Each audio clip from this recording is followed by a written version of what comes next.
अत्त ही अत्तनो नाथो को ही नाथो परोसिया। भला इस संसार में तुम्हारा मालिक स्वामी कौन हो सकता है, तुम्हारा नाथ कौन हो सकता है, तुम अपने मालिक स्वामी नाथ स्वयं हो। जय हिंद। आज के इस क्लास में हम बौद्ध धर्म के दर्शन के बारे में जानेंगे। पिछले क्लास में हमने बौद्ध धर्म के इतिहास के बारे में जाना था, पर आज के इस क्लास में बौद्ध धर्म दर्शन के बारे में जानेंगे। तो बौद्ध धर्म दर्शन का जो है फिलॉसफी ऑफ बुद्धिज्म, जिसमें त्रिरत्न है, त्रिरत्न अष्टांगिक मार्ग, पंचशील, 10 शील। तो हम त्रिरत्न को पहले देखते हैं। त्रिरत्न क्या है?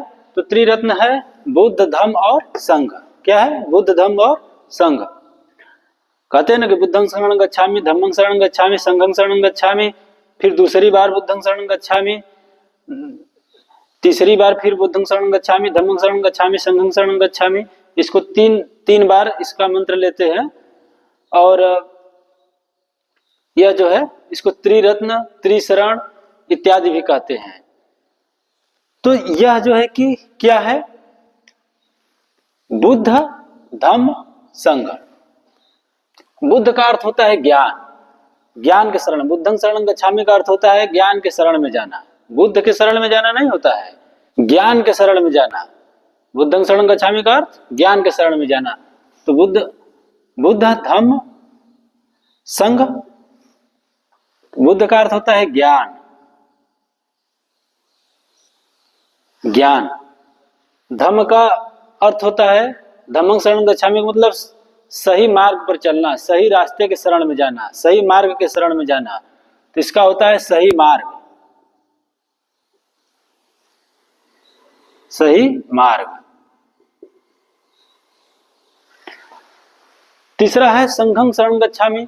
संघं शरणं गच्छामि का अर्थ होता है संघ के शरण में रहना, संगठित रहना, मजबूत रहना, शक्तिशाली रहना। इसका होता है संघ के शरण में संगठित रहना।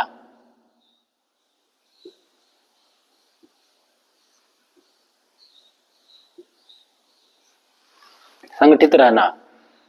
जब हमारा भारत जो है बुद्ध, धम्म और संघ के शरण में था, यानी ज्ञान, सही मार्ग, सही रास्ते पर चलना, और पूरे भारत के लोग संगठित थे, तो दुनिया का कोई भी जो है ताकत भारत को हिला नहीं सका था, भारत को कमजोर नहीं कर सका था, भारत पर आक्रमण नहीं कर सका था। लेकिन जब हमारे भारत से इस फिलॉसफी को लोग भूल गए, इस फिलॉसफी पर चलना भूल गए, तो फिर से भारत जो है कि गुलाम बनना शुरू हो गया था।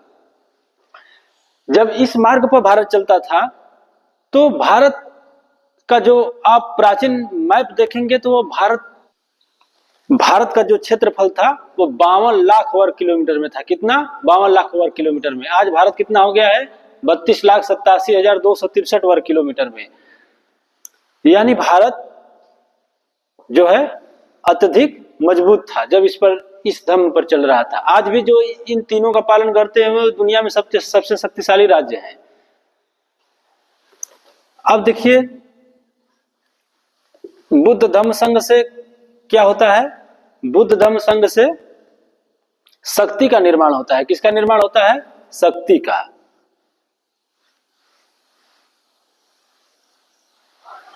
बुद्ध, धम्म, संघ से किसका निर्माण होता है? तो शक्ति का निर्माण होता है।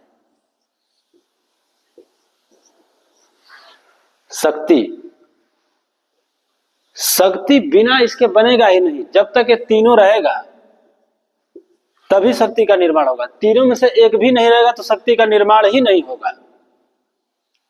आप कहेंगे वह कैसे? अगर किसी के पास ज्ञान नहीं हो लेकिन वह सही मार्ग पर चलता हो और संगठित भी रहे, तो ज्ञान के अभाव में उसका शक्ति कमजोर पड़ जाएगा। अगर किसी देश के पास, किसी राष्ट्र के पास या किसी व्यक्ति के पास अगर धम्म है, ज्ञान है, धम्म नहीं है, यानी सही मार्ग पर चलता नहीं है और संगठित भी है, फिर भी वो कमजोर हो जाएगा, फिर भी वो राष्ट्र कमजोर हो जाएगा। तो इस तीनों के निर्माण से ही शक्ति का निर्माण होगा। और शक्ति का प्रतीक चिन्ह क्या है? त्रिशूल। क्या है? शक्ति का त्रिशूल। शक्ति का प्रतीक चिन्ह त्रिशूल है। त्रिशूल का क्या अर्थ होता है? तो त्रिशूल का अर्थ होता है 3 वचन, 3 वसूल। त्रिशूल यानी 3 वचन या 3 वसूल। इसी से शक्ति का निर्माण होगा। यह है शक्ति का प्रतीक चिन्ह, प्रतीक त्रिशूल, इसी से शक्ति का निर्माण होगा। और जहां शक्ति है, और जहां शक्ति है वहां क्या है? धन। जहां शक्ति है वहां धन है। जहां ये तीनों नहीं रहेगा वहां धन भी नहीं रहेगा। अगर दुनिया में सबसे मजबूत राष्ट्र, सबसे धनी राष्ट्र किसी देश को बनाना है तो इस तीनों का पालन करना ही होगा। और शक्ति का निर्माण, जहां शक्ति होगा वहीं धन होगा, जिसे लक्ष्मी कहते हैं। इसे लक्ष्मी भी कहते हैं। इसे क्या कहते हैं? लक्ष्मी भी कहते हैं। ये जब तीनों का पालन जब भारत करता था तो वह था विश्व गुरु। क्या था? विश्व गुरु। सोने की चिड़िया।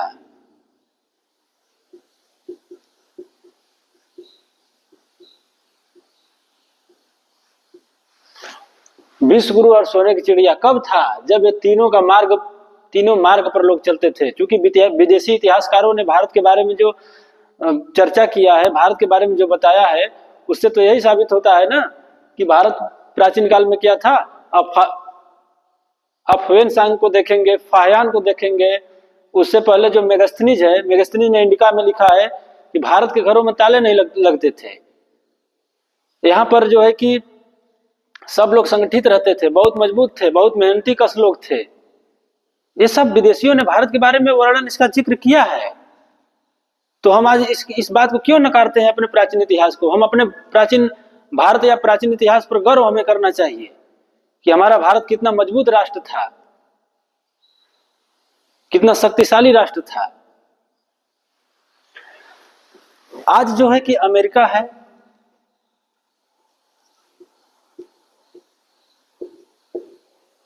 अमेरिका, जर्मनी,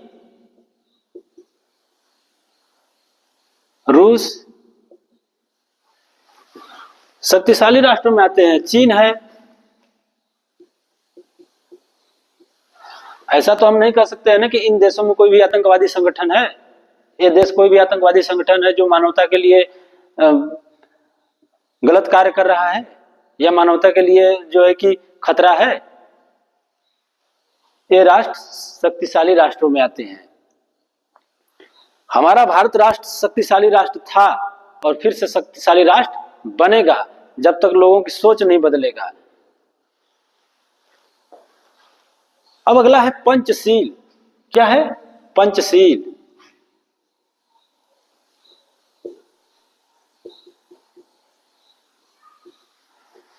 पंचशील क्या है?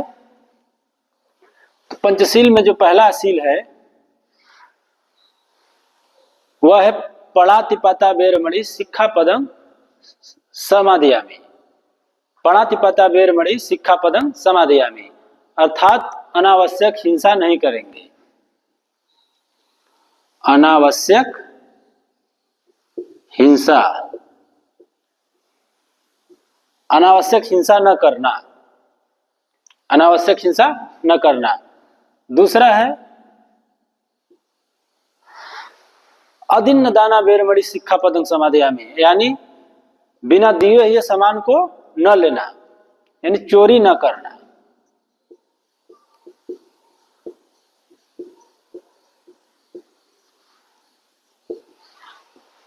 चोरी न करना। तीसरा है कामेषु मिथ्याचारा बेरमणि सिक्खापदं समादयामि, यानी किसी भी प्रकार का काम वासना से लिप्त न रहना, काम वासना में लिप्त न रहना, काम वासना में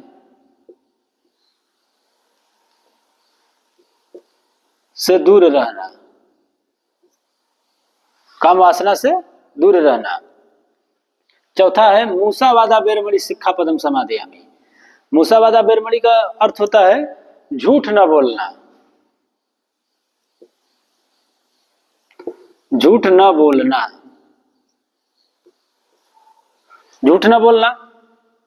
इसी बात को कबीरदास भी कहते हैं, साच बराबर तप नहीं झूठ बराबर पाप, जाके हृदय साच ही ताके हृदय आप। सत्य के बराबर कोई जो है तपस्या नहीं है और झूठ के बराबर कोई पाप नहीं है। अगर कोई व्यक्ति झूठ बोलता है तो एक झूठ को छिपाने के लिए सैकड़ों झूठ बोलना पड़ जाता है। अगर वह न्यायालय में गया तो जहां वकील दो चार टेढ़े टेढ़े सवाल पूछा तो उसका हकलाना बंद हो जाता है। इसलिए झूठ भी ज्यादातर नहीं बोलना चाहिए। पांचवा है सुरा में मज्ज मिच्छाचारा बेरमणि शिक्षा पदम समाधियामी। अर्थात इसका अर्थ होता है कि हमें नशीली पदार्थों से दूर रहना चाहिए। नशीली पदार्थों से दूर रहना चाहिए। यह है पंचशील। अब ये पंचशील जो है कि किसको पालन करना था? उपासकों के लिए।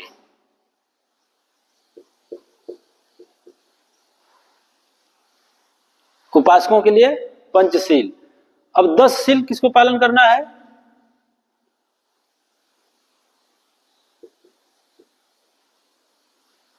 तो 10 शील पालन करना है भिक्षुओं के लिए, जो बौद्ध भिक्षुक हैं, जो संत हैं, महात्मा हैं, मुनि हैं। बुद्ध का नाम शाक्य मुनि है ना, शाक्य मुनि।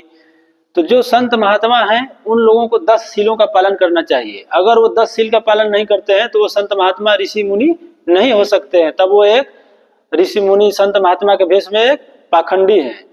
तो इन 10 शील में उनको क्या पालन करना है? असमय भोजन न करना। असमय भोजन न करना। असमय भोजन न करना का अर्थ होता है उन्हें बराबर भोजन के लिए, खाना के लिए बराबर लिप्त नहीं रहना चाहिए। वो कुछ उनको समय पर ही, जितना उनको समय बताया गया है उन्हीं समय पर ही भोजन करना है।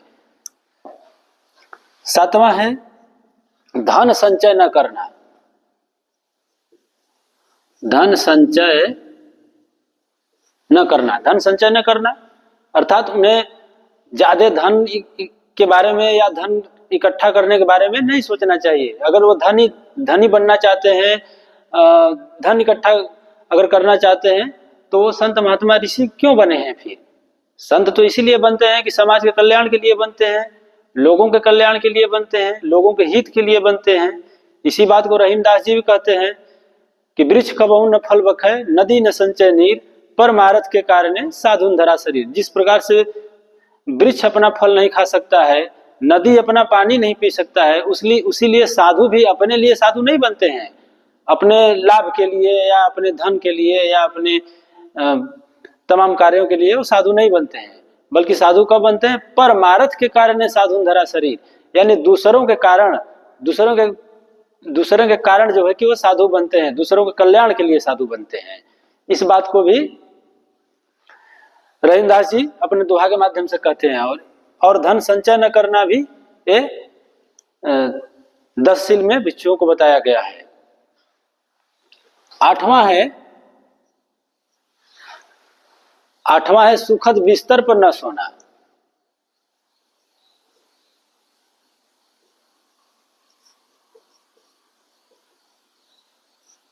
बिस्तर पर न सोना। सुखद बिस्तर पर न सोना का अर्थ मतलब, तो अगर आपको मोटे मोटे गद्दे, सोने चांदी के मंच जो है मिल रहा है, कुर्सी मिल रहा है सोने का बैठने के लिए, बहुत अच्छी अच्छी व्यवस्था मिल रहा है, तो संत किस काम का, वो महात्मा किस काम का? उन्हें सब कुछ त्याग करके ही समाज के कल्याण के लिए आगे आना चाहिए। ये होता है असली शिक्षा, ज्ञान। और साधु के वेश में नहीं हो कि वह लंपट हो। हमेशा जो है कि समाज के हित के बारे में सोचना चाहिए। ये जो है कि साधुओं का असली कर्तव्य होता है। तो सुखद बिस्तर पर न सोना 8वां है। ये किसके लिए? 10 शील भिक्षुओं के लिए। 9वां है नाच गाना से दूर रहना।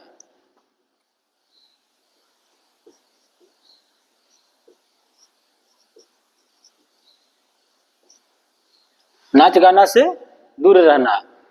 ऐसा ना हो कि जो है कि कोई प्रवचन दे रहा है, कोई महंत प्रवचन दे रहा है और अपने मंच पर झूमने लगा और उसके साथ साथ उसके पूरे हजारों भक्त भी झूमने लगे, खूब खूब झूमने लगे।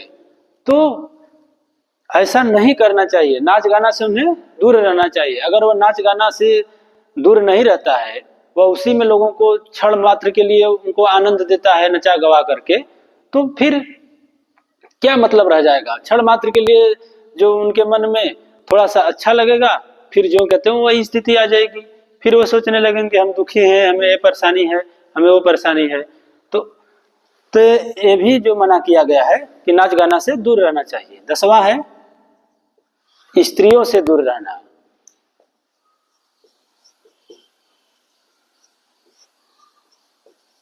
स्त्रियों से दूर रहना, ये 10 शील किसको पालन करना है? संतों को, महात्माओं को पालन करना है, और उपासकों को सिर्फ इसमें से 5 शील पालन करना था। ये है जो है कि पंचशील और 10 शील। अब हम ये वीडियो लंबा हो जाएगा। अब हम अष्टांगिक मार्ग को तीसरे भाग में बताएंगे। तो आज के लिए बस इतना ही। जय हिंद, जय भारत।